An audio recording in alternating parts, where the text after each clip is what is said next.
Good morning, Patriots. It's Joel going solo today.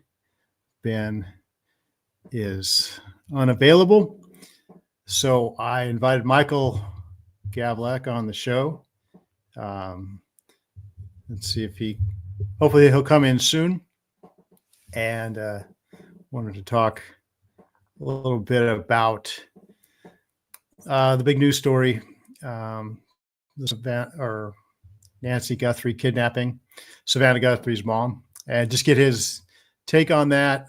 Someone's in the comments section. See who's here. Lucas is here. Good to see you. Hopefully someone else will come up. Right back at you.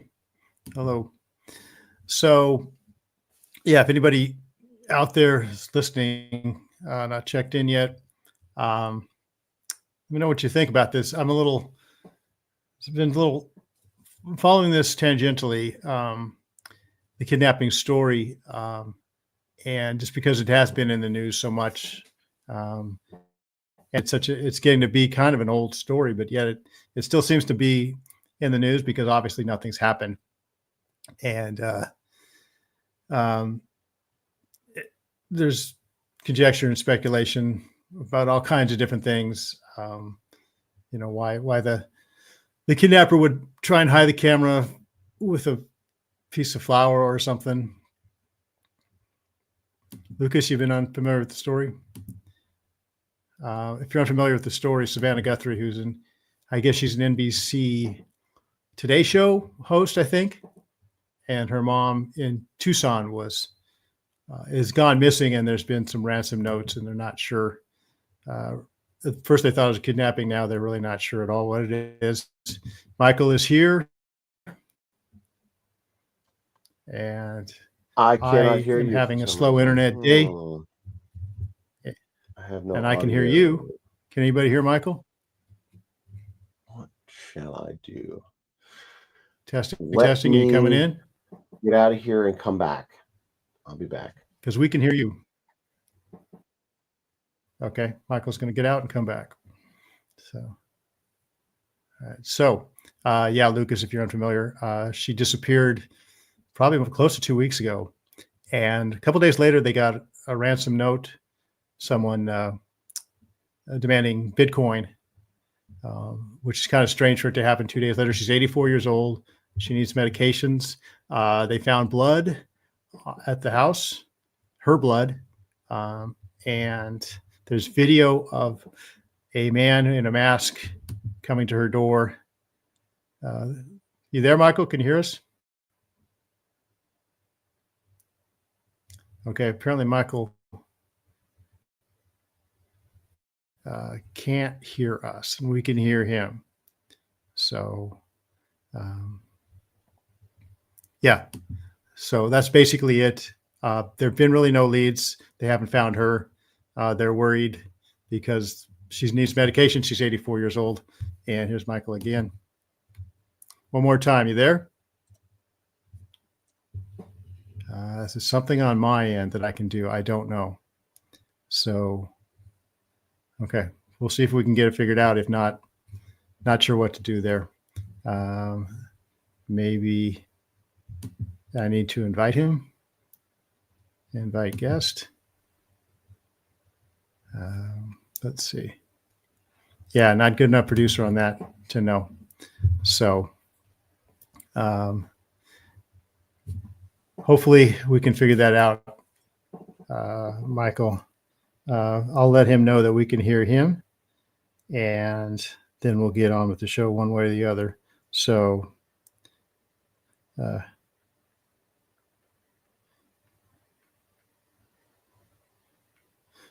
I just let him know that we can hear him. Okay. I'm not sure how to do that. I'm not sure how to contact him. So let me see. We'll see what we can do. I'll see what he can do because I've got a show to get going. Yeah, Chloe. I don't think she'll be found alive. I don't either. this doesn't seem like a kidnapping to me. Again, the lateness of the ransom note and the fact that there hasn't been a ransom note since then, any other type of demands, the fact that there was blood on the scene wasn't a good sign for me. So, yeah. So, but again, what I kind of wanted to do is just get your guys' take on it. I wanted to get Michael's take on it, and then see how this, what, that's a good question, Lucas. I don't know much about crypto enough to know if that's true. I do know that there was some action in the crypto account.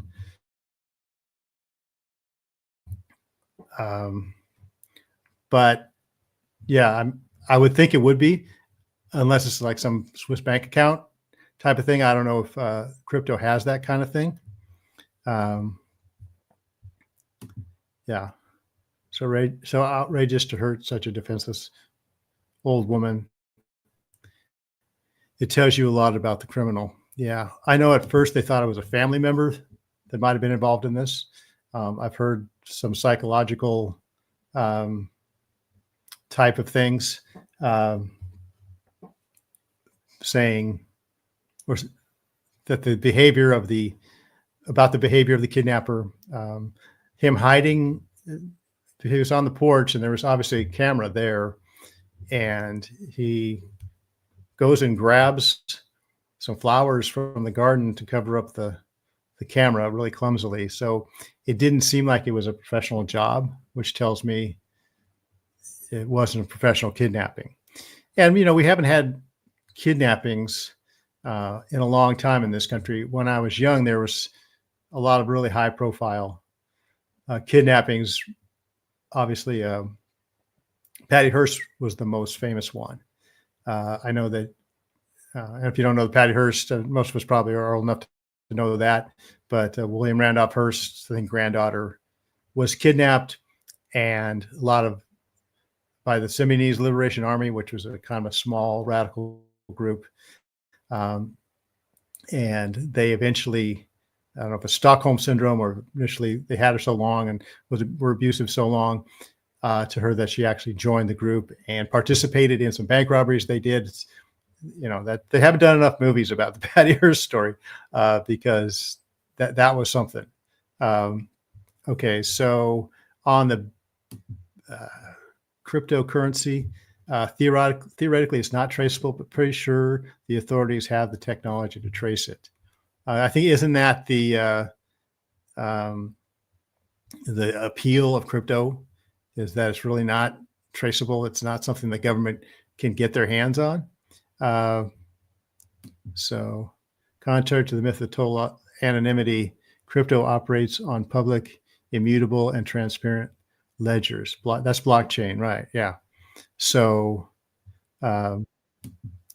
okay. And I see Michael has come back. I can hear you now. I'll see if I can add him to the stage this way. So. Can you hear me? We can hear you. Can you hear us? I can hear you now. I don't know what it was. I just had to do a restart on my computer. Oh, well, there you go. Glad you could join us. So let me get you a little bigger so we can get the full glory and splendor of that beard and flowing mane. Don't forget to flip up the hair. Your public demand, yes. I see a lot fewer bugs and lice than I did last time. You must be grooming. I was hungry. Oh, okay. There you go.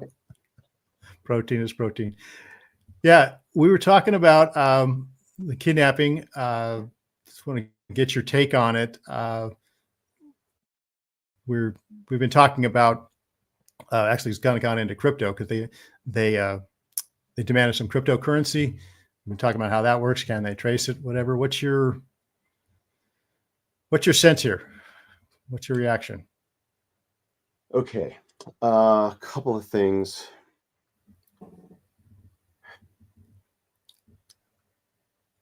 So I mean, I haven't read extensively. Obviously, I'm, seeing the headlines and kind of following along. One thing that stands out to me that the Gateway Pundit keeps reporting on is that local law enforcement are not cooperating with federal law enforcement. And this is Arizona, and it's southern Arizona, Pima County. I graduated from high school in Tucson. Right. Yeah. So I knew it was a local story for you, but yeah. Yeah. And when I found out it was Tucson and then it's the Catalina Hills, I went to Catalina High School. So Okay. this is really local to where I lived when I was there. And so there's that. And, it's a leftist town in general. Phoenix has tended to be more conservative, but Tucson has been more, left leaning. So, but with the stealing of the 2020 election and the stealing of the 2022 election, I can say that freely here because that's all being exposed. Like the governor of Arizona is an illegitimate governor, and it trickles down into all the positions, and sounds like this is just a quagmire for the left, right? It's bad. It's one of their own, Guthrie. Savannah Guthrie, and in my previous career, we reported on them all the time. So a friendly for the left, her mother being kidnapped. It's like, and then the law enforcement, the problem with, local law enforcement not cooperating with federal law enforcement. So one of the good things is it should be exposing the problem that the left has in their anti-police and even their anti-ICE, anti-border control or border patrol stance. So it's really bad for them. A good thing about this story is it's bad for the left. It's exposing the cracks in their nonsense. But what it also shows, this story and was it El Paso, Texas airport shutdown? I didn't hear about that. It was like a couple days ago that they literally shut down the airport because of drones, of cartel drones in the area. Right. So that's yes, I think I did tangentially hear about that. Yeah, yeah. So was that what it was? Yeah. I join these two stories together because they're on the border, and the way technology is advancing and the way the border has been wide open for 4 years is Tucson is Mexican territory, basically, right? That's what's happened is you've got this influx of foreigners, and now Tucson, southern Arizona, and same with portions of New Mexico and Texas and California. They're considering it that they're taking over, right? That they're taking back, or they're invading. Reconquista, yes. Yeah, so you're right, Reconquista. And so this is the kind of stuff they've been doing in Mexico for a long time, right? The movie, yeah, that's what I was going to ask you, because my first reaction to this happens in third world countries. This happens in Latin America all the time. They have like a kidnapping culture there. Did you see Man on Fire, the movie? Man on Fire? No, I did not. It's one of my top, in my top 5 all-time favorite movies. It's Denzel Washington. He's a washed up former, Secret Service agent and Green Beret or something, and he's wrestling with his demons, the flawed hero. And he's down in Mexico. He's got his network of expatriates that hang out in Mexico, and he gets called in for a job. There's a kidnapping of a little girl, and it really, it's a well-made movie, one of his best performances of all time, but it really exposes kidnap culture, right? That's how some people make their money, right? They kidnap a prominent public figure or a relative of a prominent public figure, and they ask for money, and they either get their money or they don't, but it doesn't stop, right? If you pay the money, it perpetuates the problem. If you don't pay the money, it's a problem. So I beyond all that, I don't know what this is. I can't even say it's a cartel. We don't really know. So right. Yeah, we were saying we're not optimistic. Some of the people in the comments have not been optimistic. Yeah, that they're going to get her back, and not even that. Maybe that it wasn't even a kidnapping because of the amateur hour look of it. The video of the front doorbell camera of that guy coming up, and he sees the camera and he takes some flowers from the garden and tries to put it over, which is a really confusing thing. Anybody else would have just put a piece of tape or had a piece of tape or spray paint or something. And the fact that there was blood in the house, and it was her mom's blood, for an 84-year-old woman, if they did anything to her physically, that doesn't sound good. That was the thing to me that gave me very little hope that they would find her. But no, I was hoping you would, that's exactly the reaction I had of it. And I was hoping you, being the eternal optimistic guy about society and where things are going, and me being the pessimist, that you'd be able to talk me out of that. But that was my first reaction is, the more we let the third world into our country, into our first world country, that we're not going to bring them up to, to our level. They're going to bring us down, and what you said about Tucson is very, reminiscent of what I see in San Diego County. If you go south of San Diego into areas like Chula Vista and even National City, if anybody knows where those are, but it looks more and more like Mexico every time I go down there. It just seems like the border, the Mexico is coming north faster and faster. You see llanterias and you see tires everywhere, and you see shoes hanging on, clothesline or on power lines, and so it just seems like this is a sign, just another signal of our society being turned over, And like I said, I didn't know Tucson was a leftist place, but it does kind of have that kind of new agey feel, a little bit like Taos or Sedona kind of thing. Is that the vibe in Tucson? Yeah, it's kind of a hippie commune feel to it. which I kind of fit in at one point in my life. And I guess I could walk through there now, and they would think I was a resident. Obviously, well, yeah, they would. They'd put you on the voting rolls, and give you free needles, and whatever. Like the king of Tucson right now. Yeah, you. So, but on all that, right. well, first I want to answer. Chloe asked, "Who's the star of Man on Fire?" It's Denzel Washington. If you missed that, Denzel. So I mean, this story is a bit close to home. I haven't. We used to go to Tucson every Thanksgiving. That was one of our trips every year. Was for we'd be in LA with my wife's family for Christmas, but we'd be in Tucson with my family. And so I have 2 uncles, 2 aunts, and my dad all live basically in Tucson. My dad sometimes spends time in northern Arizona, and my aunt and uncle sometimes in Phoenix, but pretty much Tucson is the home base. My grandfather was a professor there at the University of Arizona until he passed. And then my uncle has a piece of property that he's built. It's outside of town that he built a house on, but it's, he had visions of it being his final, resting place and going and living out there. And it's just gorgeous, this incredible spot. Not many neighbors too close by. It's just in the natural, in nature. But it's so far out of town, he decided, well, I was just going to stay in his house in town. And so there's this piece of property with a nice house, not completely finished out, but it's livable. And I wonder, right? It could be completely overrun. It could have people living in it. It could have families living in it right now because,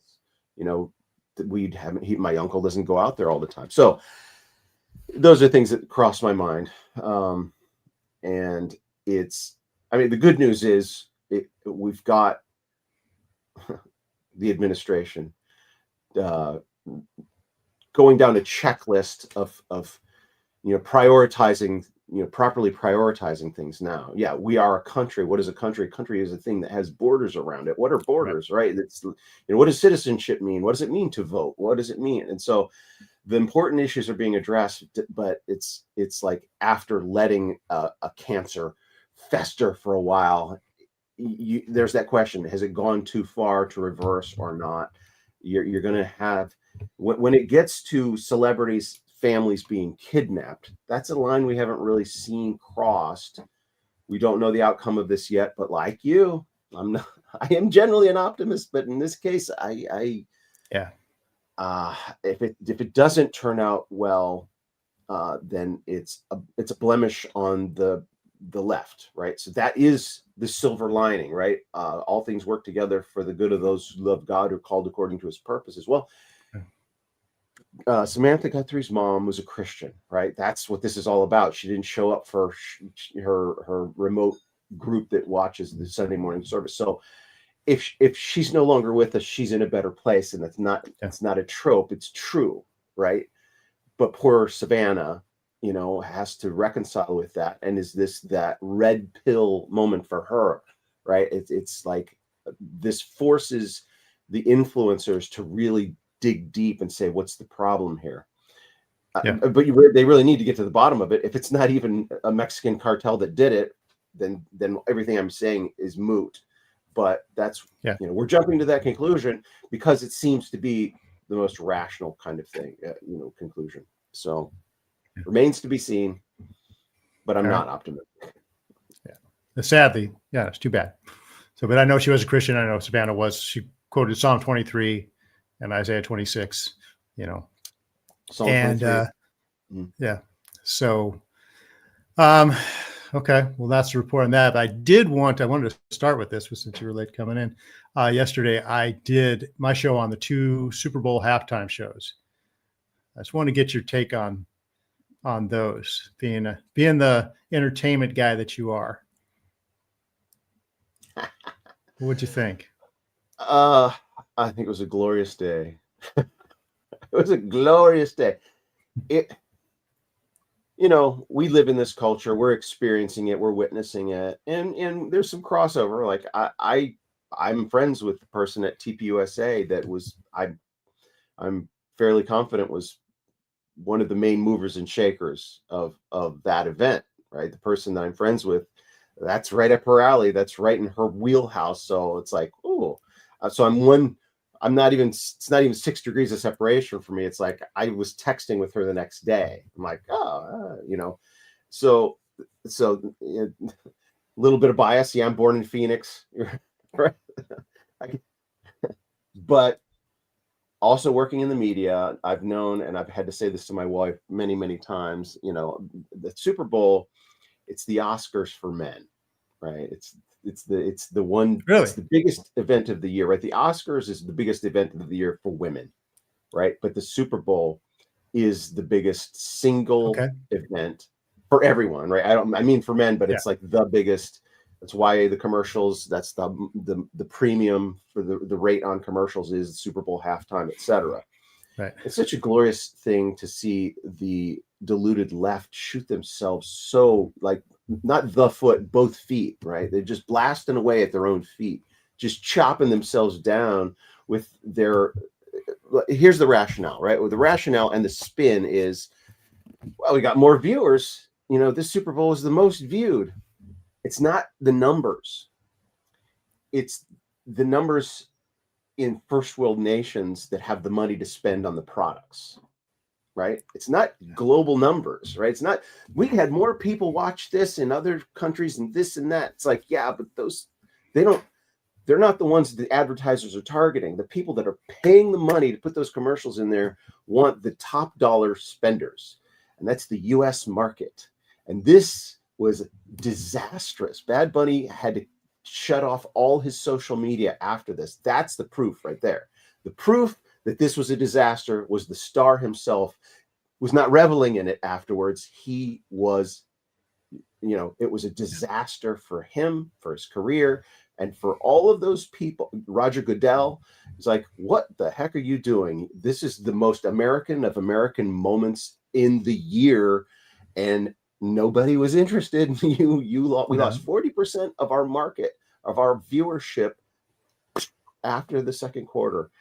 So, and then Turning Point USA, it was just genius. So being a Christian, and having worked in churches, for a long time in my history, I'm familiar with alternate halftime shows, right? Churches and ministries. Like I remember when the Dallas Cowboys were in their like 4th Super Bowl or something in 4 years or something. And I remember going to a church, and the church was like, our halftime show is going to be this sermon and this message and this and that. And I'm like, what?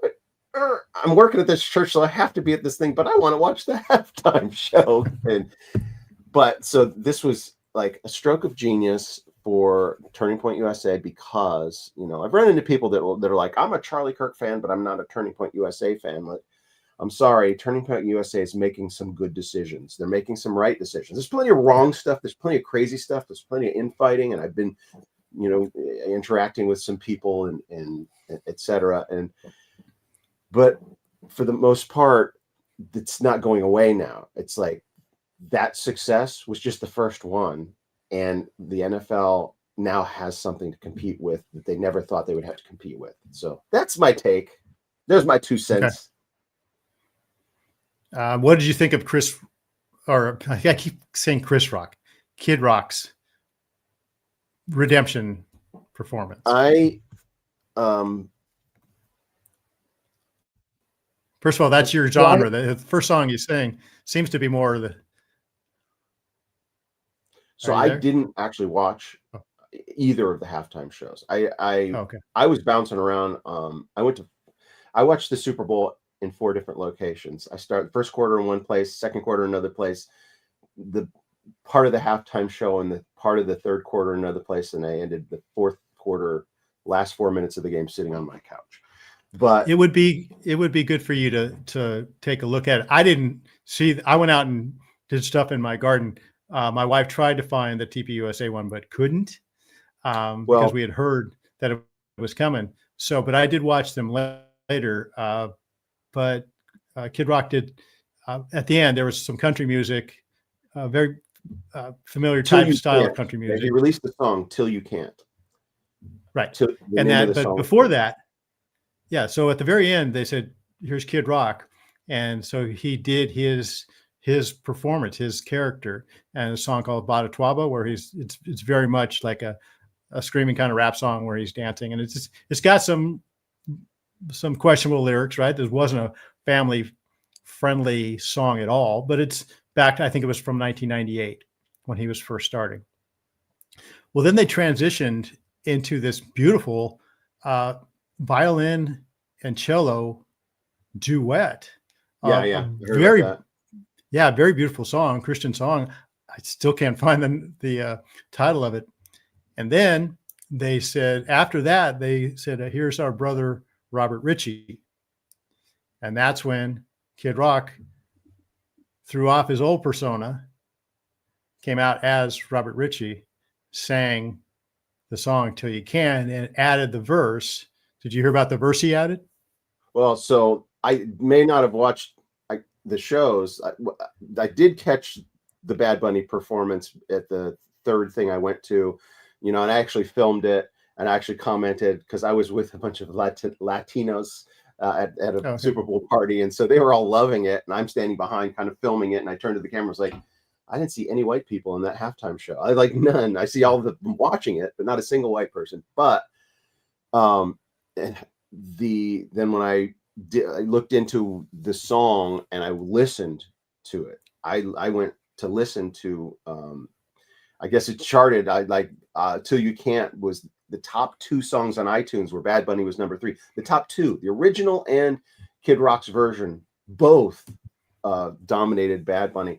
And I came to tears. I cried listening to it. It's amazing.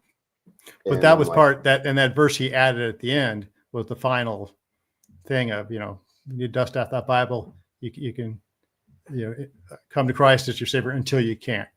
And I just thought that performatively was a great, the redemption arc or his testimony, you know, and he's like, hey, I still have my baggage. You know, this is the old me. It's still there, but this was my journey from that until, you know, and luckily I took that for him to me. And luckily before I came to Christ when I could, and not after, you know, not when I couldn't. So powerful. You know? Yeah. And after that, I went to find my wife to hug her. Right. Oh, yeah. Till you can't. Right. So. Right. Oh, yeah. Yeah. So, so anyways, I just thought that was performatively, and like you said, TPUSA is doing a lot of really good stuff, and there's just so much talk about how, especially in Christian circles that I hear, how dangerous the Christian right is, and all this, and I'm like, but look at what Charlie Kirk's memorial. What did you hear? You didn't hear "Burn, baby, burn." You didn't hear, "Hey, we're gonna take to the streets." No, you heard, Tucker Carlson was as many tangents he's gone off on. He had the best thing. He said, the problem with politics and left-wing politics will tell you the problem is society. The problem is government. The problem is these institutions that we have to break down. We said, no, Christianity said the problem is you. You're the problem. You got to take care of you, and you're standing with God. You're at enmity with God. You're an enemy of God. But he offers you this gift of salvation through Jesus, through Christ. And it's up to you to deal with that and to either accept it or reject it. And if you reject it, you haven't dealt with yourself, and you're not going to deal with society until you deal with yourself. Jordan Peterson says that all the time. You have to fix you before you go out and fix the world, right? Make your bed. Yeah, make your bed. And so it's the same message. He was just like, where Bad Bunny was complaining about politics. He was, the lights were going off because in Puerto Rico, lights were going off, and then had these veiled things again about ICE, and everybody else is the problem. And then he says, love is more powerful than hate, or whatever what that little logo was. I'm like, you don't even know what love is. I don't. But love starts. There's a counterfeit, like everything else. Satan counterfeits everything. There's real love that God offers you through the sacrifices of his son, and you can either accept or reject that. But the world's idea of love doesn't tell you that. Yeah. So anyway, if you can, I would encourage you to watch the whole thing. But again, like the country music before, I'm not a country music guy. And honestly, it was a little stereotypically, I just want my guns and my dog, and, why can't I have that, but then it just ended with this fantastic testimonial story of his coming to Christ, his testimony. So good things. Yeah. All right. Well, we're over time. Glad you finally made it. Sorry, technical difficulties. Oh no, I've been choppy on this, and hopefully this didn't come out choppy. But I'm always telling the folks about my they experienced my technology problems with me. So, but all right. Well, I'll end it then. Everybody, thanks for listening. I'm actually going to be gone next week. Pray for me. I'm going to be in Hawaii with my bride. Oh man, suffering for the Savior in the sand and the sun. Somebody's got to do it, man. All right. Thanks for joining, Michael, and everybody. Take care. I will see you next time. Bye, everybody.